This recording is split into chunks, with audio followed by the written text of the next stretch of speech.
So in the late 1800s, women had a variety of reform goals. This was everything from the need for divorce to education to labor reform. And their reasons for reform was maternalism. So, maternalism was a belief that women, through their roles as mothers, were uniquely suited to reform society, to make society better.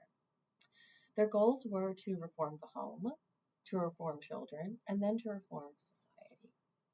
We see this especially in the case of prohibition and temperance. Reform the home, get the man to stop drinking. Reform children, make sure children don't drink. And reform society, make sure society doesn't drink. And ultimately, that was kind of stages of maternalism that went with it. So I just want to bring back this one temperance image just to remind us of how we can see maternalism really playing through women's reform.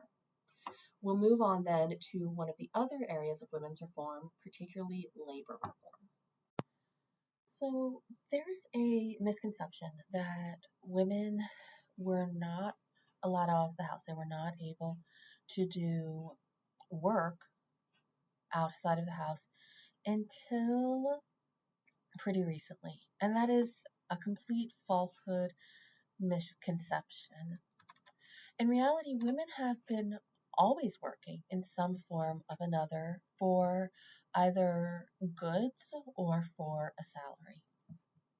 So going back to the colonial era, what we see with women's labor is that women were really focused in on working for a barter system. So it could be, okay, well, I'm good at making butter, so I'm going to make extra butter, and making that extra butter is going to allow me to barter for something else I need. So, for example, I can use it to barter for someone to clean my windows because I don't like cleaning windows. Or I can use it to get hold of certain goods that I want, such as maybe bacon or cloth. Or I can use it for services. So women would often barter time and be like, okay, well, I'll help you make a dress if you'll help me make a blanket. And that's a workforce. That is not a salaried workforce, but that is a workforce. Now, when we think of a salaried workforce, that really starts to occur with the rise of the first industrial revolution that is about 1760 to 1820. Between 1760 and 1820, we see the rise of the first factories that are based around the textile industry. So some of the factories are for making cloth. Some of the textile industries are just for making the yarn, the thread that we've made into the cloth. Some of the factories are for finishing off clothing. And women are part of all of this development from the get-go. Now, a lot of this work was done as outwork. So outwork is when you take your work home and complete it at home.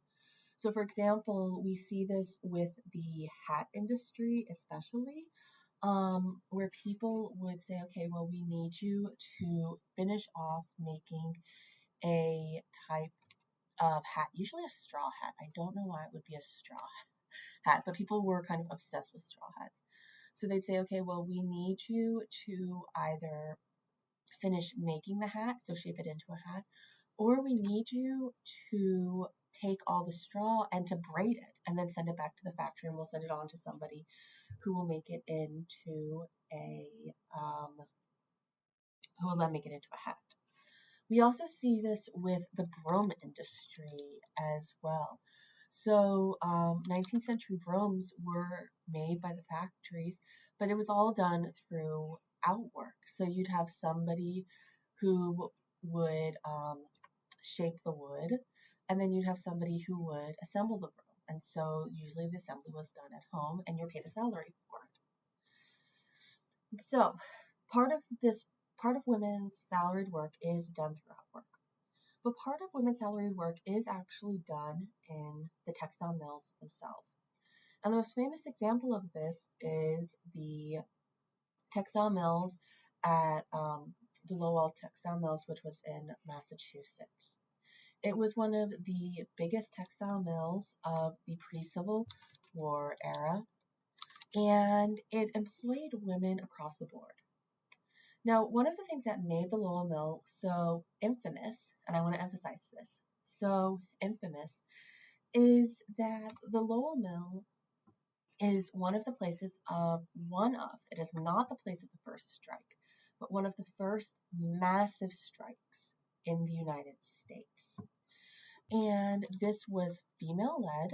I want to emphasize this was organized by women. This was led by women. This was not led by men. And so this was one of the first ever strikes in the United States. Women have been active in demanding social reform and labor reform. They've been active in saying, well, we're working in pretty bad conditions. We think things should be a little bit better. And so they have been very active in creating unions and leading strikes. You saw this a bit in the podcast reading for today, but it goes back even beforehand. Even before the Lowell strikes in the 1830s, there were actually female-led strikes in Baltimore. The first ever union and the first ever strike in the United States was led by female seamstresses, women who made clothes in Baltimore. So women have been active in the workforce and in leading union history and labor history. Now, women have had other jobs in the workforce for which they receive a salary. One of the main positions women have had is that of a nurse. Some of these positions were trained nurses, so you would go and you'd get an education. Other positions were untrained nurses. So this is when you would say, well, I have taken care of my family for years and years. I know what it's like to take care of a family member, and you will get hired as a nurse. Sometimes the nurses would be in a hospital. Other times they would be private nurses. And this was seen as a very, very respectable position. Women could also work as teachers. And to become a teacher in this era, it was, I kind of find it interesting because to be a teacher, you just needed to pass a certification test. And you have women as young as 15 becoming teachers from the certification test. That being said, there were rules on what you could do as a teacher. And you'll see those on the next slide. So, big idea. Women have always been in the workforce. Always, always, always. They have been in the factories. They have been in other aspects of the workforce. One of the biggest changes that comes about in terms of women's jobs in the 1800s is that they start to go into what we would call, I guess, kind of white-collar work or administrative work. We start to see more women who are secretaries or administrative assistants. And this is a big, big deal. Before the late 1800s, men were secretaries. This was a male-only job. And I want to emphasize this was a male-only job. It was seen as something that you could have if you were college educated. And until the mid-1800s, women couldn't go to college. Moreover, it was seen as something that only men were seen as trustworthy enough to be a secretary. Now, I want to emphasize this is as an official secretary, not as a unofficial secretary. So, for example, a lot of women worked as unofficial secretaries who would take dictation for their husbands. And this is particularly true for women whose husbands were the president of the United States. So by the late 1800s, women start going out and becoming secretaries on a regular basis. And they change the field of secretarial work from being something that only men do to something that only women do. Now, going off that, we start to see another shift with the rise of the telephone. By the late 1800s, we do have telephones becoming more and more common. Now, for telephones to run, you had to have what were called telephone exchanges. So this wasn't something where you pick up your cell phone and make a call. This was a phone that was connected to the wall. Then that phone was connected by a cord to a relay station. And that relay station then connected you to another relay station until you finally got who you wanted. Well, the people who ran the relay stations were women. Women were considered to be well suited for running the relay stations because they were seen as detail oriented, and part of this comes from them doing secretarial work, but part of this also comes from the fact that women were mothers, so they have to be detail oriented. Another reason that women become known as telephone workers is because they can work in a very chaotic environment.